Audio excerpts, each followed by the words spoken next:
Revit data can be stored on a local computer, in a network location, or in a BIM 360 project. Revit Home provides a way to access and open your Revit data no matter where it's stored. When you open Revit, the home page displays.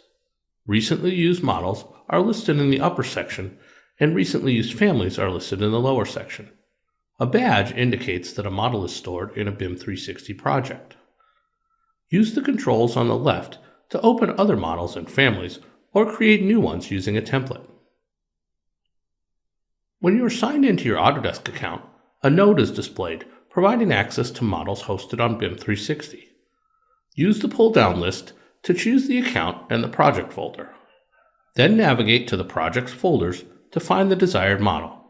Click to open the cloud model or use the ellipses to specify work sets to open or to audit a model. To see the most recent changes, refresh the BIM 360 folder. Click Recent Files to return to the list of recently used files. When working in a model or family, return to Revit Home by clicking Home on the Quick Access toolbar. Click again, or click the Back button to return to your work. Use Revit Home to easily find and open all of your files from the local resources or from BIM 360 projects.